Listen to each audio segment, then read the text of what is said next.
Bueno, bienvenidos una vez más al seminario de becarios. En esta ocasión nos acompaña Andrés Casillas, que nos hablará de consideraciones algorítmicas en autómatas celulares. Gracias. Bueno, muchas gracias primero a los organizadores y a todos por venir. Entonces, voy a hablar un poquito de unas cosas que se llaman autómatas celulares. Entonces, primero, obviamente, pues hay que saber bien qué es un autómata celular, ¿no? Entonces, primero, intuitivamente, como a mí me gusta explicarlo, es, imagínense un tablero de ajedrez, pero en lugar de que esté como tablero normal, blanco y negro, todo en blanco, y con una celda en negro, ¿no? El centro, por ejemplo. Entonces va a ser un tablero con celdas de colores, podemos pensar siempre en blanco y negro, simplificado. Yo voy a poner una regla local de cómo van a ir cambiando los colores de las celdas en función de los colores de sus vecinos. Entonces, es un tablero con celdas, con colores, y con una regla que me dice cómo va a ser la celda al siguiente paso. O sea, el tablero va a ir cambiando de color a cada paso, ¿no? Pasos discretos. Y ¿cómo voy a saber yo qué color le corresponde a cada celda según una regla local? Me fijo en una celda, me fijo en sus vecinos, y esa va a ser, pongo una regla arbitraria, la que se me ocurra, y simplemente interno esa misma regla. Esa misma regla se le aplica a todas las celdas del tablero en paralelo, al mismo tiempo. No puedo ir, por ejemplo, a aplicarla, cambia de color y entonces eso ya altera el color de las celdas de ese mismo tablero. O sea, es como si tuviera un tablero y luego tengo otro en blanco y lo copio. ¿Sí? Entonces, como en paralelo.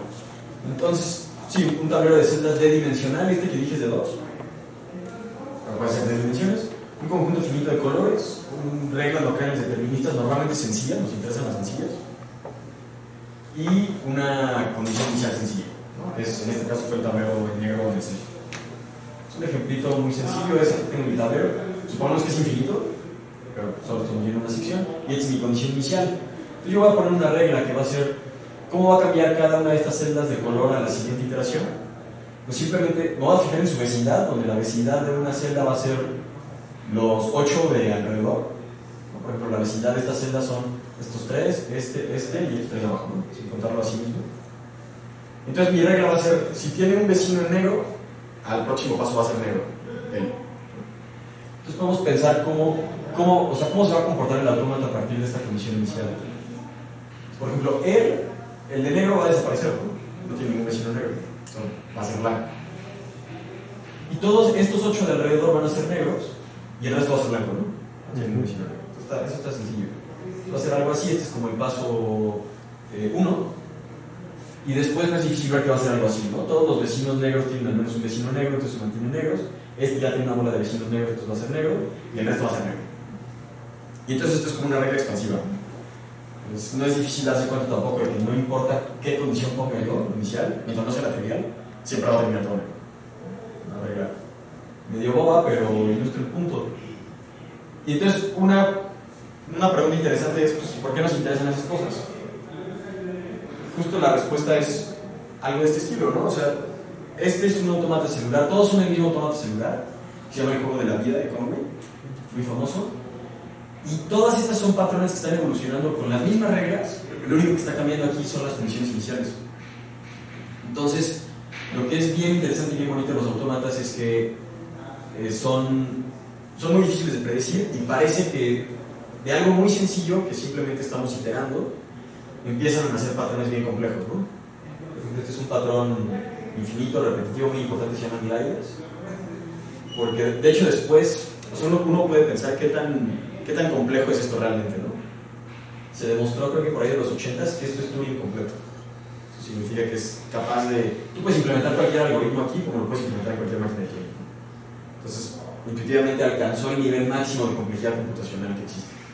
Y son reglas bien sencillas. Ahorita no vale la pena que las veamos, pero simplemente es un autómata con diferentes condiciones iniciales. Y por ejemplo, cuando construyen la computadora adentro del juego de la vida, estos gliders son los que transmiten la información.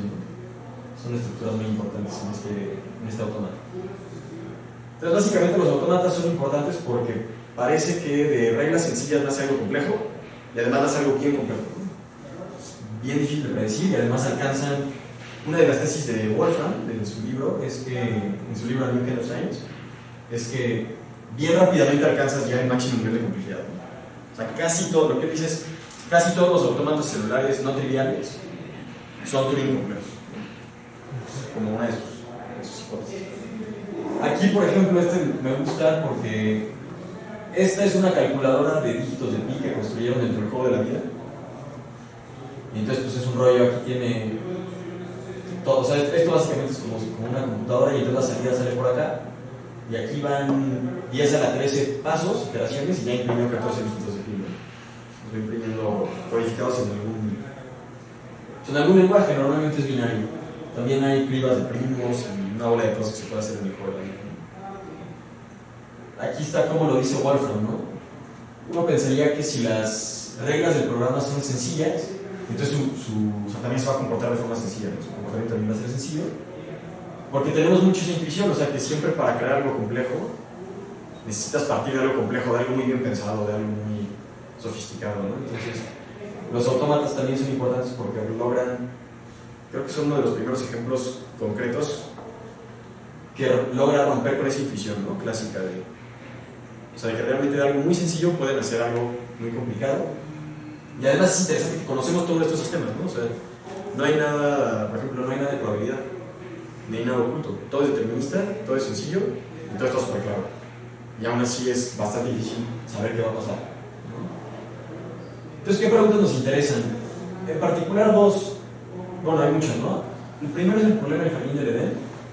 ¿Qué es un jardín del Edén? Es una configuración que no se alcanza. Entonces yo puedo pensar en, tengo mi tablero, tengo una condición inicial y tengo unas reglas. ¿Y qué configuraciones voy a poder alcanzar con esa condición inicial, ¿no? ¿Podría alcanzar todas? O sea, ¿qué configuraciones de tablero se alcanzan, cuáles no? ¿Y qué pasa si varió la condición inicial, ¿no? Estudiar el propio autómata. Entonces, ese es un problema muy importante, que de hecho es el que vamos a ver hoy principalmente, y vamos a ver algoritmos para encontrar este tipo de cosas, ¿no? O sea, cómo dar un autómata, puedo encontrar una configuración que sé que me la va a alcanzar. Y el segundo es un problema más complicado, pero muy bonito también, que es reducibilidad computacional, que básicamente es predecir el autómata. O sea, puedo yo saber con una cantidad de esfuerzo menor a la que me implica simular el autómata qué es lo que va a pasar. Porque si me implica una mayor cantidad de esfuerzo, no tiene chiste, ¿no? Simplemente lo corro ya. Y entonces, por ejemplo, hay ciertos tipos de autómatas que se llaman lineales, que no voy a ver ahorita, pero por ejemplo, pensando en un autómata de una dimensión es solo una cinta, ¿no? O sea, en lugar de un tablero es una cinta, y yo simplemente tengo que especificar una vecindad. Entonces, para una celda voy a decir que la vecindad es el de al lado sí mismo y el del otro lado. Mi regla local va a ser algo así como i menos 1, i más 1. Tengo que ver qué le pasa a la i, ¿no? Al iésimo, que sería la celda del centro. Y los lineales son reglas que justo son lineales sobre estas tres variables, ¿no? Son autómatas celulares lineales. Entonces, por ejemplo, hay uno que es muy bonito, que es este. i menos 1 más i. Entonces, simplemente sumo estos dos. Voy sumando. Y no lo vamos a ver tampoco, pero resulta que esto, o sea, sí se puede estudiar algebraicamente este tipo de autómatas. Y resulta que la función generadora de este autómata es esta. 1 más x a la t. Entonces, a cada renglón, a la iteración tésima, va a ser digamos, una iteración, pongo el renglón abajo, con los distintos programamientos. Otra iteración lo pongo abajo, otra iteración, etc. Entonces, esto es o sea, por Pascal, esto es el teorema del binomio, ¿no? O sea, los coeficientes de este autómata, si yo los tomo, por ejemplo, tengo que escoger un conjunto de colores, ¿no? Entonces puedo escoger blanco y negro. Entonces escojo Z2. Lo que me está diciendo es que el conjunto de... O sea, ¿cómo se va a ir rellenando esto? Según los coeficientes binomiales módulo 2. ¿Esto qué sería? Sería como T en I, ¿no? Es una sobre I.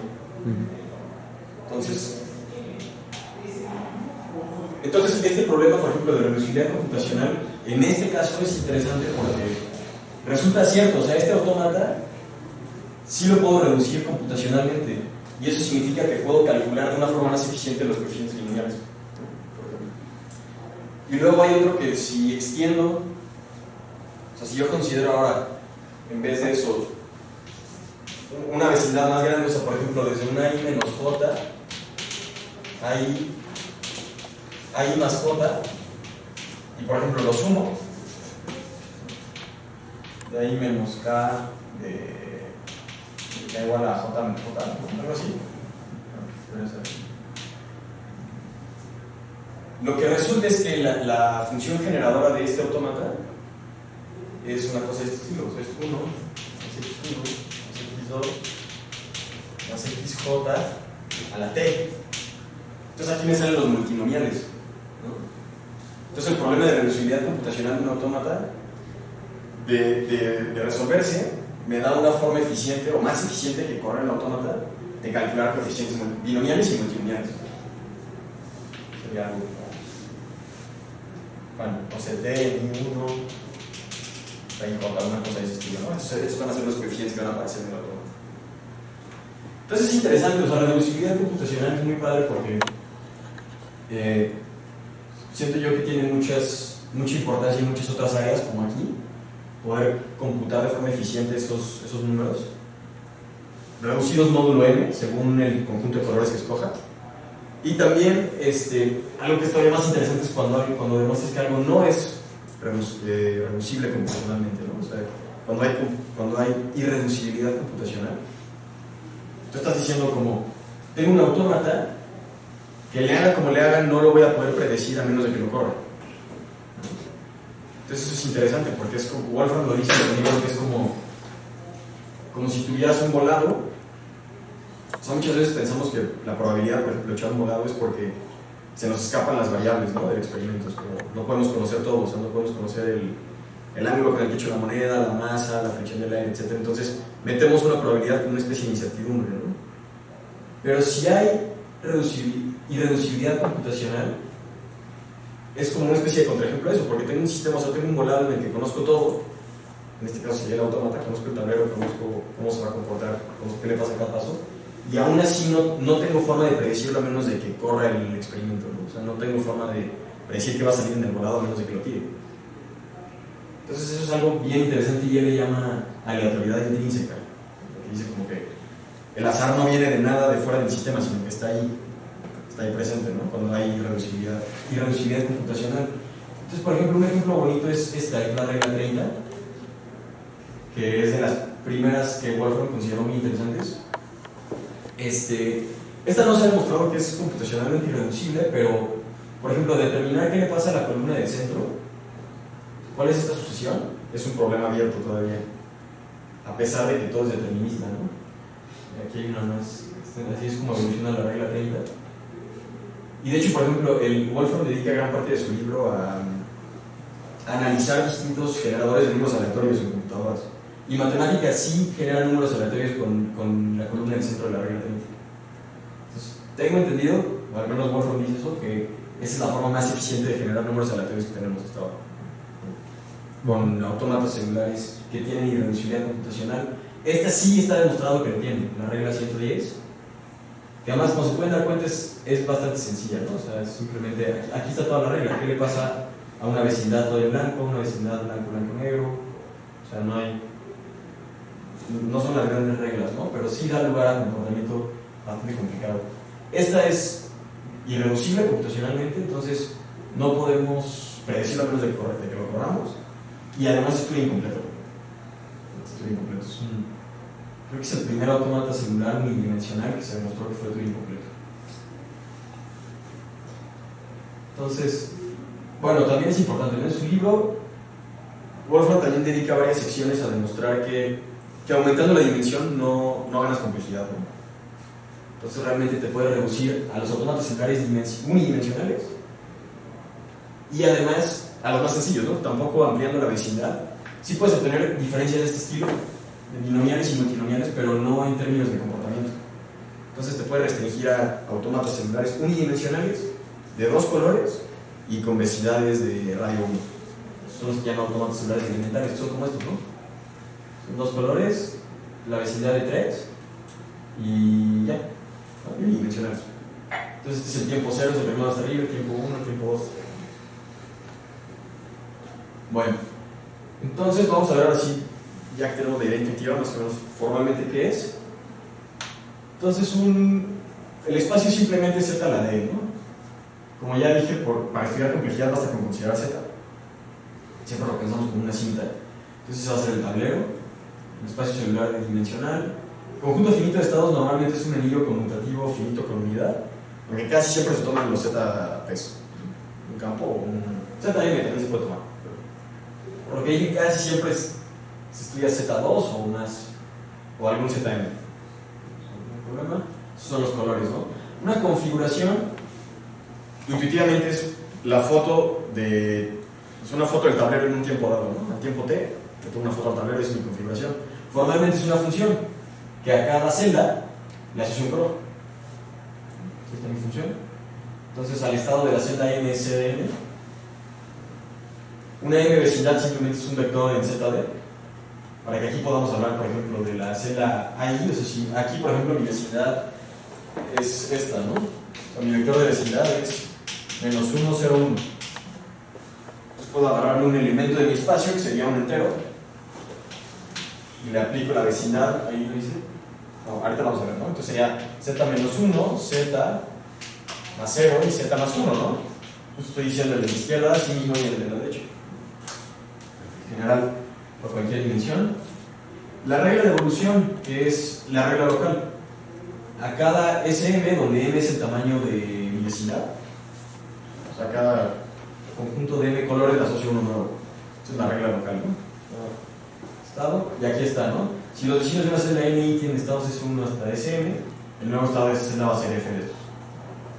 ¿No hay problema? Ya, esta no es necesaria para o sea, ya con esto tenemos un autómata, ¿no? Tenemos nuestro tablero, tenemos el conjunto de colores y tenemos la regla local. Entonces, ahí tenemos un autómata. Pero siempre nos interesa pensar no en la regla local, sino en la global, ¿no? O sea, nos queremos hacer preguntas del estilo: ¿cómo cambia todo el tablero? ¿Cómo cambia localmente? Ya lo sabemos, por definición. Pero ¿cómo cambia todo el tablero? Entonces es la función de transición global, que es la que estamos estudiando todo el tiempo, que me manda una configuración a otra. Entonces, una función, el espacio de configuración es el espacio de configuración, ¿no? Formalmente el espacio de funciones de z de a la s, el espacio de funciones de z de a la s. Y este es como la órbita, ¿no? Bueno, es la órbita de la configuración. Si sé mi configuración inicial, g de c, g cuadrada de c, g cubo de c, es la evolución del tablero. Bueno, entonces, eso es un autómata, la tupla que ya dije, ¿no? DSNF. Entonces, una pregunta muy interesante es encontrar jardines del Edén. Tengo un autómata, tengo todo lo que explica, ¿alcanzo o no todas las configuraciones? Entonces, formalmente, si tengo un autómata de S, que es dimensión, el anillo del voy a tomar mis colores, la vecindad, la regla local, simplemente una configuración es un jardín del Edén si no tiene preimágenes, bajo la función de transición global, o sea, si nadie le pega. Entonces, eso es claro, ¿no? Tiene un jardín del Edén sí, solo si el autómata celular no es sobreyectivo. Eso significa que la función de transición global no sea sobreyectiva, ¿no? Si tiene un jardín del Edén, hay una configuración que no alcanza, entonces no es sobreyectivo. Si no es sobreyectivo, pues por definición no le pega a una, ese es el jardín del Edén. Entonces, esto, por definición, es un jardín del Edén sí, solo si no es sobreyectivo.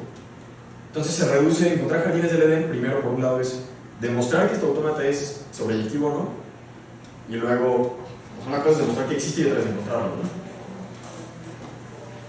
Entonces, para esto normalmente se le da una topología, el espacio de configuraciones, que es muy conveniente, que es esta, ¿no? Dadas dos configuraciones, me fijo en el primer lugar en el que se equivocan y tomo la norma máxima de eso, ¿no? 2 a la menos. Entonces, si no se equivoca en ningún lugar es 0. Entonces, en unidimensional es muy fácil porque nada más me pongo las dos cintas, me fijo en el primer lugar en el que se equivocan y ese es el valor absoluto de ese entero. Entonces, intuitivamente, entre más coincidan las configuraciones, más cerca van a estar, ¿no? O sea, fijo un origen, que es donde normalmente se pone la condición inicial, por ejemplo. Entre más coincidan alrededor de ese entero, pues más cerca van a estar mis configuraciones. Ahora, un resultado bonito es que la topología que induce esta métrica coincide con la topología producto de estos espacios, donde en cada espacio tomo la discreta. Entonces, estos son homeomorfos. Bueno, la idea de la prueba simplemente es que este es metrizable por ser producto de metrizables y la topología con la que es metrizable es la discreta. Entonces, estos dos son dos espacios métricos con las mismas posiciones convergentes, porque la convergencia es puntual. O sea, cuando una configuración converge a otra, cuando celda a celda se colorea del mismo color. O sea, también es bonito. De hecho, o sea, viendo la convergencia sugiere que es el espacio producto, ¿no? Entonces es más o menos la prueba de la idea de las configuraciones. Y entonces algo bonito es que este es un espacio de Cantor, siempre que ese sea finito. Entonces este es homomorfo al conjunto de Cantor. Y de hecho, por ejemplo, en una dimensión no es tan difícil verlo, ¿no? Porque tengo una configuración que es una cosa de este estilo, ¿no? Entonces tengo un A0, A1, A2, A-1, A-2. Lo puedo mandar a n, ¿no? O sea, simplemente reacomodo los índices. Es algo así como A0, A1, A-1, A2, A-2, etc. ¿No? Donde cada I es 1 o 0. Y luego la función que me lo manda a Cantor es muy bonita porque simplemente es el cambio de base. Entonces aquí tengo un número que le puedo poner un punto al principio.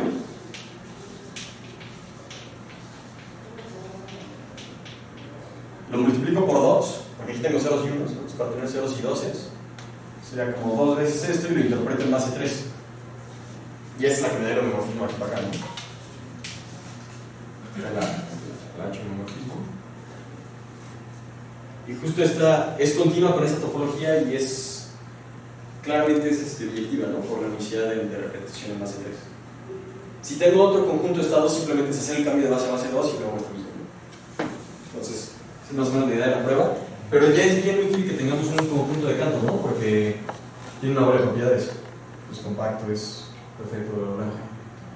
Y luego, algo que también es bonito es que con esta topología, todas las funciones de transición global son continuas.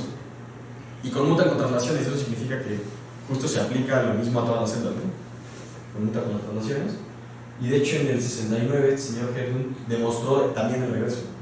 O sea, si tengo una función continua que conmuta con traslaciones, es la función de transición global de algún automata celular. Entonces, nada más, esta es la prueba de la continuidad, que pues saca límites, ¿no? Si tengo una configuración, se convierte en a otra configuración. Aquí, como me tengo que fijar en la vecindad, puedo tomar el máximo, a partir del cual todas entran. Entonces aquí ya todas entraron al límite que es n, ¿no? O sea, cada CI se fue a C, y esto es GC de n, ¿no? Entonces, G saca límites en un espacio métrico, entonces continúa, ¿no? Esa es la idea de la ida. Luego algo interesante es cuando estamos, o sea, buscar jardín del Edén es algo complicado porque para empezar es infinito, ¿no? Tendríamos que especificar bien cómo se comporta en cada celda. Basta entonces con fijarnos en los huérfanos, que los huérfanos son simplemente pedazos finitos del tablero. Este teorema es muy importante porque te dice, tiene un huérfano sí, solo si G no es sobreyectiva. Entonces, para encontrar jardines del Edén no tienes que especificar toda la configuración, sino solo el huérfano, ¿no? Aunque es interesante que, por ejemplo, si tengo un huérfano, si tengo un automata celular y sé que tiene un huérfano, entonces sí puedo tener un jardín del Edén, ¿no? O sea, eso es obvio, porque si sé que no se alcanza a un pedazo finito, no importa cómo lo rellene, es el jardín del Edén, pero al revés no necesariamente. Si tengo un jardín del Edén, no es tan fácil sacar el huérfano de ahí, porque no me puedo agarrar cualquier sección finita del jardín del Edén, ¿no? Porque podría ser que esa, con otras cosas distintas en el resto del tablero, sí se alcance. Entonces no es obvio que jardín del Edén implica huérfano. La otra dirección sí. Y esta denotación es bonita, ¿no? Porque es... Entonces, a ver, si tiene un huérfano, no es sobreyectiva, pues sí, porque ya vimos que tiene un jardín del Edén. Entonces, el regreso suponemos que no es sobreyectiva. Este conjunto es compacto y aquí usamos que es homomorfo a Cantor, ¿no? Entonces, esto es continua. Entonces, esta es una imagen bajo una función continua de un compacto, es compacto, en particular es cerrado. Por lo que su complemento, que sería el conjunto de configuraciones que no se alcanzan, bajo G, es abierto y no vacío. ¿Por qué es no vacío? Pues porque estamos pensando que no es sobreyectiva, ¿no? La hipótesis no es un total. Y aquí nada más, los cilindros que son los... O sea, una base de esta topología, si no lo dije, es agarrarme huérfanos y variar lo demás. Entonces esos son mis básicos. Entonces el huérfano que determine ese cilindro, pues ya lo encontré, ¿no? Porque es abierto. Entonces ahí hay un básico, ¿no? Es bonito cómo con pura topología salen estas cosas, ¿no? Entonces, ya me puedo reducir solo a huérfanos. Y más aún en el 63, este es un teorema muy importante y además es el teorema que nos va a dar el algoritmo para encontrar los jardines del Edén, ¿no? Entonces dice que ya tiene un jardín del Edén, sí, solo sí ya tiene gemelos, donde un gemelo es básicamente pensando en unidimensional, es un pedazo de la cinta que bajo F tiene la misma imagen que otro. Entonces esos dos son gemelos, ¿no? Entonces es como decir, puedo agarrar este y sustituirlo por este otro y no altero la evolución del autómata, ¿no? Aquí dice, ¿no? Si tengo dos patrones finitos, esta es la G restringida de esta vecindad en D, el valor de este patrón es lo mismo que aquí, ¿no? Entonces como la F en esta vecindad, en este patrón finito y la F en Q coinciden. Los dos patrones son gemelos y solo sí podemos sustituir uno por el otro sin alterar la evolución del autómata. Este es el teorema del jardín del Edén, que de hecho es un corolario del teorema del huérfano. Lo que pasa es encontrar huérfanos. Entonces la pregunta es, bueno, ¿y existe un algoritmo para encontrar jardines del Edén? Podemos pensar primero en dimensión 1. Y resulta que sí, en dimensión 1 sí existe uno y de hecho es bastante bonito. Porque el chiste es construir una gráfica que más o menos vaya intentando, o sea, justo pruebas todas las configuraciones y ves si quiebra o no. Entonces, voy a presentar el algoritmo, pero creo que es mucho más fácil con un ejemplo, ¿no? Pero de todas formas voy a ver. Entonces, si tengo un símbolo en S tal que no es la imagen de ninguna n-tupla, ya acabé. Si nadie le pega, por ejemplo, pensando en Z2, si todos van a dar el 0, nadie nunca me da 1, entonces 1 es un huérfano. Nunca alcanzo el 1 y ya, entonces ya acabé. Entonces, los casos interesantes es si a veces sí le pegan 1 y a veces le pegan 0, ¿no? Y justo, ¿qué es lo que haces? Entonces cojo uno de ellos, el 1 o el 0, y considero primero todas las n-tuplas tales que bajo F le pegan. Entonces, como todos mis posibles candidatos. O sea, yo digo, quiero pensar en un autómata que al evolucionar me va a dar 1. Entonces, ¿qué puedo, o sea, de dónde pudo haber venido, ¿no? Considero todas esas posibles combinaciones. Y luego me muevo y digo, bueno, al lado del 1 tiene que ir algo, o un 1 o un 0, de nuevo. Entonces tengo que considerar ahora qué puedo poner al final de la cadena, de cada una de las cadenas que consideré al inicio, para que sí jale eso, ¿me explico? O sea, para que sí, a la hora de leer, pues ahora me estoy recorriendo, empiezo así, digamos, empiezo con este, yo quiero que aquí haya un 1. Si mi vecindad es, por ejemplo, de estos, para variar de todos estos, tengo que considerar todos los que van a dar el 1. Supongamos que este, un Z2, resulta que tengo un autómata que bajo esto, F me lo manda al 1, a esta celda. Entonces ahora me muevo. Pero si antes estaba leyendo esto, al moverme voy a estar leyendo esto, ¿no? Entonces tengo que ver qué puedo poner aquí para que aquí haya un 1. Entonces el chiste es más o menos como por seguir buscando todas las combinaciones. Y si sí puedo hacer todas las combinaciones, entonces el autómata no es proyectivo, ¿no? Le pude pegar a todos. O sea, eso es bonito de este algoritmo, que es muy constructivo, ¿no? Si no, o sea, por ejemplo, si aquí me dice, es que aquí no puedes poner ni 1 ni 0, de forma que quite de 1, entonces ya encontré un huérfano. ¿No? Pero eso tiene que pasar para todas, no nada más para una, ¿no? Porque si tengo pues, ¿quién me garantiza que si este fue a dar al 1, aquí sí puedo poner algo, ¿no? Aquí puedo poner otra cosa que sí le pegue. Entonces eso es lo que hace el algoritmo, ¿no? Es lo que está diciendo aquí. Para cada uno del nivel y me lleva 1, agarramos todas las posibles combinaciones que habíamos considerado antes y entonces trazo otro nodo de todas las que estoy, o sea, ignorando la primera entrada, si me estoy recorriendo a la derecha, estoy yendo ahora a la de la derecha, con D en mi conjunto de colores, es tal que al evolucionar le pega al que quiero, ¿no? Al nuevo que estoy buscando. Y trazas una lista, o sea, vas construyendo una gráfica. Si no existe, ya acabé. Dices que ese nodo hizo terminal, más bien dices que este símbolo hizo a n terminal, o sea, en este caso sería el 1, ¿no? Si el 1 no se alcanza, ese es el que hizo terminal a los nodos.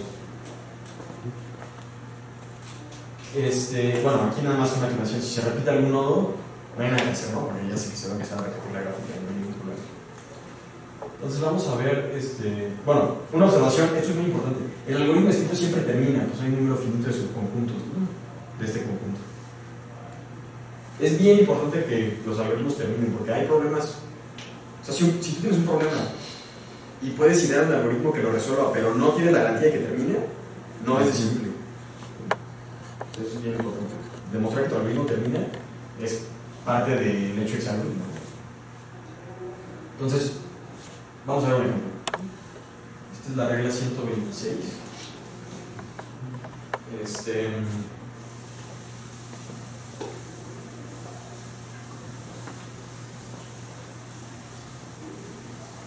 Bueno, soy algoritmo de aproximación que creo que no está garantizado terminar, pero para determinar la decidibilidad sí necesito garantizar que termine.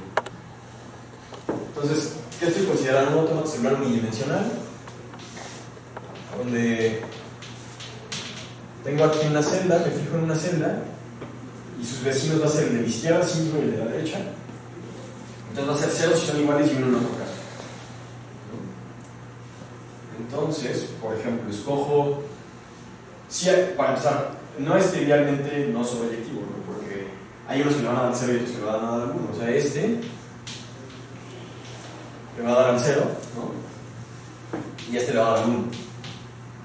Entonces, al menos, sí hay, o sea, sí aparecen los dos símbolos, ¿no? Sí hay forma de que yo pueda hacer que aparezcan los dos símbolos, entonces sí vale la pena correr el algoritmo. Entonces, escojo alguno, ¿no? Por ejemplo, ¿cuál será el 0? Escojo el 0, ¿no? El Z2. Entonces digo, ¿quién sabe qué tengo acá arriba, pero quiero un 0? Entonces, ¿de dónde pudo haber venido? Tuvo que haber venido de dos que fueron iguales, ¿no? Entonces no hay otra más que esto. Todos tienen como imagen al 0. Y luego digo, ok, tengo un 0. Entonces pudo haber venido de cualquiera de esos. Luego, ¿qué pasa si quiero un 1 aquí? ¿Qué pasa si quiero un 1? ¿Y qué pasa si quiero un 0? Lo que está buscando, ¿no? ¿Qué pasa si quiero un 0? Entonces, si quiero un 1, me estoy refiriendo para la derecha. Entonces tengo que leer estos dos. O sea, va a tener que ser una cosa de la forma 1, 1, algo, tal que me dé 1. ¿No? Entonces, ¿cuáles son las opciones aquí? 0, ¿no? Porque, o sea, con 1 es, ¿cuáles son? 1, 1, 0, y ya, ¿no? O hay más. 1, 1, 1, y luego sería 0, 0, 1, ¿no? Que me dé 1. Entonces, digamos, en lo que voy es, bueno, yo puedo tener aquí, estas son todas las posibilidades, y luego para el 0, ¿qué necesito? Tengo un 1, 1, para que sea 0 tiene que ser 1, ¿no? Y luego tengo 0, 0 algo, y para que sea 0 tiene que ser 0 también, ¿no? Entonces esto es lo que decía la segunda aclaración. O sea, aquí, si me sigo por esto ya no vale la pena gastar esfuerzo expandiéndola, ¿no? Porque nada más voy a estar repitiendo esto. Entonces esta la ignoro. Pero eso no significa que sea nuevo término. Simplemente es una posibilidad que ya no exploro porque sé que voy a regresar a esto, ¿no? Entonces nada más agarro esto. Entonces lo ignoro. Y entonces ahora voy. Entonces si tengo 0, 1, tengo 0, 1, y ahora quiero ver cómo le puedo hacer para tener 1 o cómo le puedo hacer para tener 0, ¿no? Entonces, ¿qué sería 1? Sería 1, 0 y algo más. Aquí puede ir lo que sea, ¿no? Estos dos ya son diferentes. Entonces puede ir 1 o 1, 0, 0 y luego 0, 1 lo mismo, ¿no? Aquí puede ir lo que sea porque estos dos ya decidieron, ¿no? 0, 1, 1, 0, 0, 1, 0, ¿no? Y luego para que me dé 0, ya valí, ¿no? Porque tengo 1, 0 y lo que sea ya no son iguales. Y 0, 1 y lo que sea ya no son iguales. Entonces, ¿qué configuración me alcanza? El 0, 1, 0. Eso es un huérfano. O sea, le hagan como le hagan, nunca va a poder alcanzar esto. Porque si quiero 0 aquí, tengo que haber puesto alguna de estas dos. Si quiero un 1, tengo que haber puesto alguna de estas. Pero, ¿qué es secuencia de esta? ¿No? O sea, que sí la puedo poner. Por eso no exploro todas las posibilidades para 1, ¿no? Porque se tiene que corresponder con las que había ya para el 0. Y de repente ya para el 0 ya no funciona. Entonces este es mi huérfano, entonces con cualquier 2 aquí es jardín del Edén. Es ineficiente el algoritmo, ¿no? O sea, porque tenemos garantizado que termina, pues sí, pero échate todos los subconjuntos de SN, son una bola, ¿no? Pero terminan. Entonces existe un algoritmo de dimensión y eso es importante. De hecho, Wolfram, se me hace que es que es como exponencial, ¿no? Puede ser. Wolfram tiene uno cuadrático. O tiene uno, creo que en el peor caso es n al cubo. Y en el mejor es log lineal, ¿no? N log n. Pero lo que no es tan padre es que, además está difícil de entender, no es tan constructivo, ¿no? O sea, no es tan evidente que es. Este fue de los primeros que salieron para estas cosas, ¿no? Entonces, justo aquí está la gráfica. 1, 1, 1, 1, 1, 0, 1, 1. Ya está, ¿no? Entonces aquí se lo termina, no puedo poner nada. Género sobreyectiva, porque no alcanza me encontré el huérfano. Y además me da el huérfano, eso es bonito. Me da el huérfano y por lo tanto poco soy el jardín del Edén. Y ahora lo interesante es si todos los autómatas los puedo reducir al caso unidimensional en complejidad, ¿no? Entonces, ¿cómo le hago para encontrar un algoritmo de dimensión mayor a 1? Bueno, aquí está, porque funciona ya lo que vimos, ¿no? No hay ningún problema. Lo interesante es que no existe. Es ya Cocali. Demostró en 1990 que el problema para dimensión mayor a 1 es indecidible. No existe un algoritmo, y aquí es importante que tenga la garantía de terminar y que resuelva el problema en todos los casos para no poder observar con D mayor a 1. Y lo reduce a un problema de teselación del plano. La verdad no sé de eso, pero el punto es que eso es como muy común, ¿no? O sea, tienes un problema que sabes que es indecidible, reduces uno a otro, o sea, dices, si existiera un algoritmo para entonces con ese mismo lo puedo echar como subrutina y ya resuelvo y sé que eso no se puede. Entonces, demuestra que si lo haces para un autómata de dimensión mayor a 1, puedes tesselar el plano de forma decidible, una teselación particular, y eso no se puede. Ahora, aquí hay varios detalles, ¿no? Que sea indecidible significa que, para empezar, tienes la garantía de que va a terminar y de que funcione en todos los casos. Eso no significa que no tengas algoritmos para ciertos casos que funcionen, o que no tengas la garantía de que van a terminar, pero que sí podrían estar buscando y encontrarlo, ¿no? O sea, por ejemplo, hay uno que es para 2 dimensiones, como por fuerza bruta empiezas a agarrar los patrones y te vas atrás, ¿no? O sea, de cuáles pudo haber venido, de cuáles pudo haber venido, pero ese es exponencial sobre el área de la figura. Entonces rápidamente se vuelve muy poco manejable, ¿no?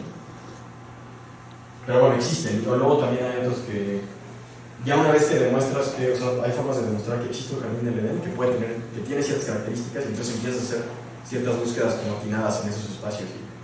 Pero eso es otra cosa, eso no significa, porque este algoritmo sabemos que siempre va a terminar y que además siempre nos da la respuesta sí o no. Entonces, y eso es lo que no existe para D mayor a 1, pero no significa que no exista nada. Se puede hacer mucho todavía. Eso es lo que digo, ¿no? Eso es lo que pasa mucho. Siempre, usando el teorema, puedes deducir que existe una solución y después usar el algoritmo de búsqueda para encontrarlo. Y este es el en particular al que me refiero, que es el tiempo exponencial sobre el área de los huérfanos, ¿no? Empiezas a buscar un algoritmo finito y ves de dónde pudo haber venido y pues a ver si encuentras que no vino de nadie. Por ejemplo, este es el juego de la vida, ¿no? Sus reglas son esto, ¿no? Toda celda viva, que lo podemos considerar con 1, y celda muerta con 0. Con 2 o 3 vecinos sobrevive, o sea, permanece con 1. Toda celda muerta con exactamente 3 vecinos vivos nace. Se convierte en una celda viva. Y en otro caso las celdas están muertas. Se llama juego de la vida porque según intenta como mimetizar lo que pasa con la vida, ¿no? O sea, para vivir tienes que estar en equilibrio. O sea, en un equilibrio particular, ¿no? 2 o 3 vecinos vivos. Para nacer es difícil. O sea, tienes que tener 3 vecinos vivos. Y morir es fácil, ¿no? Si no hay nadie al lado de ti, o si hay demasiado al lado de ti, pues mueres. Y es interesante que con estas reglas pasa todo lo del video que les mostré, ¿no? No solo con estas, y este estudio incompleto y demás. Este es el jardín del Edén más pequeño encontrado hasta la fecha, o Steven Ecker, que además ya encontró una bola, creo que tiene como 3 o 4 de los últimos. Y es este, también no me conoce. Pero, por ejemplo, con el teorema del jardín del Edén sí es bien fácil saber, no encontrarlo, pero saber que existe. Por ejemplo, un tablero todo en blanco con un 1 y el tablero trivial tiene la misma imagen. ¿No? Este va a morir, todo se va a quedar en 0 y el otro se va a quedar en 0. Entonces, ahí hay huérfanos. No es difícil encontrarlo, yo ayer encontré uno. Es ¿no? Todo lo demás en ceros. Y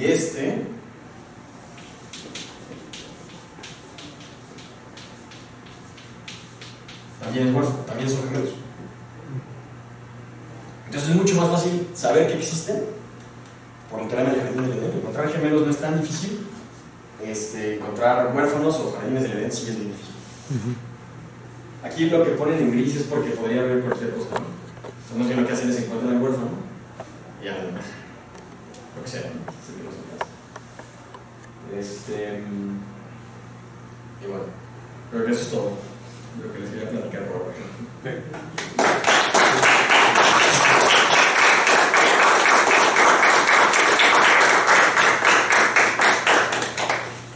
¿Alguien tiene alguna pregunta para Andrés?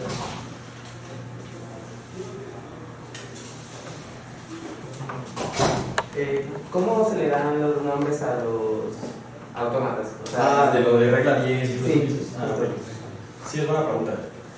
Lo que pasa es, ya ves que había platicado esto de que Wolfram y Limit estudiar autómatas unidimensionales con dos colores y vecindades de nada más tú, tu vecino y tu otro vecino. Entonces tu vecindad va a ser, tu vector de vecindad es ¿no? Tu dimensión es 1, tu conjunto de colores es Z2 y tu función pues, es la que pone, F. Entonces, si te das cuenta, si tú tienes una celda, o sea, yo tengo una celda y me voy a fijar en sus dos vecinos. Y en función de lo que tengan estos dos, voy a escoger el color de este. Entonces, no tengo tantas posibilidades, ¿no? O sea, si tengo dos colores y tengo estas tres celdas, aquí puede ir 1, 0, ¿no? Aquí puede ir 1, 0 y aquí puede ir 1, 0, no hay más. Entonces, hay 8 posibles combinaciones, ¿no? Sería 2 por 2 por 2. Entonces, tengo 0, 0, 0, ¿a dónde me lo manda? 0, 0, 1, 0, 1, 0, 0, 1, 1, 1, 0, 0, 1, 0, 1, 1, 1, 0 y 1, 1, 1, ¿no? No hay más. Entonces yo aquí escojo ¿a dónde? O sea, mi función, de hecho muchas veces la denotan así, dan esta tabla que es la tabla que tengo acá.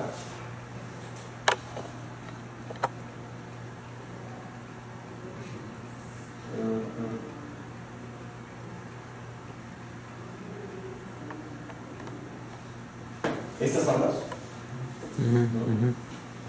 Este que está más chico. Es eso, ¿no? Es lo que acabo de escribir aquí. 0, 0, 0, 0, 0, 0, 1, 0, 1, 0, bla, bla, bla. Y entonces este en particular es 0, 1, 1, 1. ¿Más va? ¿Otro 1? Sí. Y 3 ceros. Entonces, esto lo puedes interpretar como un número en base 2. Esto de acá abajo. Esto está fijo porque para todo lo puedes especificar así. Entonces esto lo interpretas como un número en base 2 y entonces esto sería 2 a la 1 más 2 al cuadrado más 2 al cubo más 2 a la cuarta, ¿no? Y eso tiene que ser 30. 2 más 4, 6, 10, 16, 8, 4 y 2, ¿no? ¿Está? Entonces, es la regla 30. Que también es bien útil, porque entonces yo te doy un número, yo te digo la regla 110, y ya puedes rescatar de aquí toda la información. Pasa 110 al binario, y eso es lo que tienes que poner aquí abajo. Y esto me dice cómo se comporta, ¿no? O sea, por ejemplo, haciendo a manita los primeros, o sea, empezando con un 1, la regla 30, y todas las más 0, te puedes poner a hacerlo así, ¿no? O sea, aquí va a ir puro 0, porque el 0 vale 0. Por ejemplo, aquí va a haber un 0. Luego aquí es 0, 0, 1, entonces busco en la tabla y este es 1. Luego esto es 0, 1, 0, 1. Y luego esto es 1. Y este es 0, 0, ¿no? Ahí está, lo que está aquí. Uno negro y luego van 3 negros. Y así te sigues. O sea, es lo más... Por eso creo que también es tan impresionante que pueda ser tan complicado, porque es lo más tonto del mundo. O sea, nada más es estar checando tablas y leyendo y escribiendo, ¿no? Como muy... Pues sí, lo que hace una computadora. Entonces sí, ese es el indexado de reglas, así se hace. Tiene que ser 110. Seguramente este número es más 110. ¿Hay más preguntas? Me acuerdo como que en la plática pasada dijiste algo de que subir la dimensión no cambiaba la complejidad. Ajá. Pero ahorita dijiste que hay un algoritmo, que sí existe un algoritmo para algo en dimensión 1 y que en dimensión mayor a 1 ya no existe el algoritmo. Exacto. ¿Qué pasa? ¿O por qué no hay conflicto con eso? Pues no sé, es buena pregunta, ¿no? Pero justo en términos de... O sea, supongo que no es lo mismo el hecho de que tú en dimensión 1 tengas todo el fenómeno de que de algo sencillo puedan hacer algo tan complejo como quieras. O sea, tan complejo como quieras me refiero a que ya hay algoritmos, ya hay autómatas celulares unidimensionales que son Turing universales y que son computacionalmente reducibles, ¿no? Como este, es un ejemplo. ¿No? O sea, con esto puedo transmitir toda la información que puedo transmitir con el juego de la vida con cualquier otro autómata celular de cualquier otra dimensión. Entonces, desde el punto de vista de la complejidad computacional, no pierdo nada. Pero eso, desde mi punto de vista, no significa que sea lo mismo poder encontrar configuraciones de un tipo o de otro en un autómata de una dimensión o de dos, ¿no? O sea, siento que no es una pregunta de justo el fenómeno de que iterándolo simple va a algo complejo y pues quizá encontrar un algoritmo que me dé un jardín de la que lo exhiba es otro boleto, ¿no?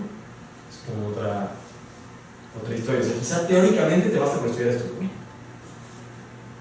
Pero en la práctica no. O sea, encuentra un algoritmo que te lo dé.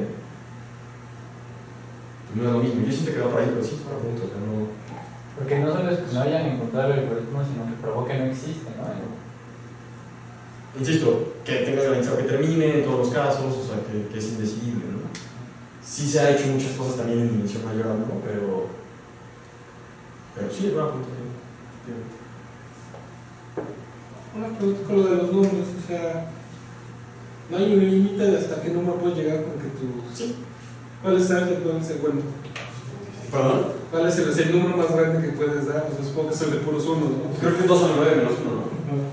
Porque puros 1 sería la suma de 2 a la 0, estamos a la 8.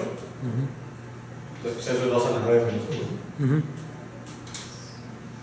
Como 200 y algo. Creo que son 256 a todos los elementales.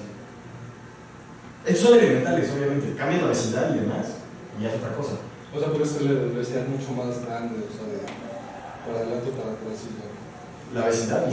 Sí, exacto, ¿no? Que era lo que les decían en los multinomiales. Esos ya no son elementales. Pero justo lo interesante es que desde el punto de vista de complejidad, como que sí te basta, o sea, tienes toda la riqueza aquí, ¿no? Eso según Wolfram también. ¿Por eso le pusiste entre comillas de muestra?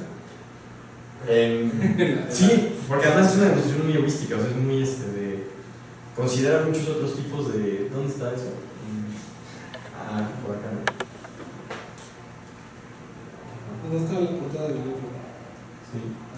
Sí, porque, exacto, no lo demuestra, es que todo, mucho de esto también no es como muy riguroso, ¿no? O sea, no está muy bien ni entendido ni sedimentado. Entonces lo que hace es, por ejemplo, considera muchos otros tipos de cosas que ni siquiera son autómatas, o sea, considera unas cosas que llaman máquinas registradoras, ¿no? También son máquinas de Turing. Y considera máquinas de Turing, o sea, de hecho incluso construye máquinas de Turing dentro de autómatas y demás. Y construye otras cosas que se llaman sistemas de sustitución, que es, por ejemplo, más o menos parecido a un autómata, pero en vez de... Empiezas con una cosa, por ejemplo, de 2, empiezas como con 2 cuadros y señalas uno de estos. Entonces, siempre que vea esto, lo cambio por un cuadro así y señalo este. Y siempre que vea uno, o sea, entonces voy sustituyendo. Y entonces le van dando cosas así como listas.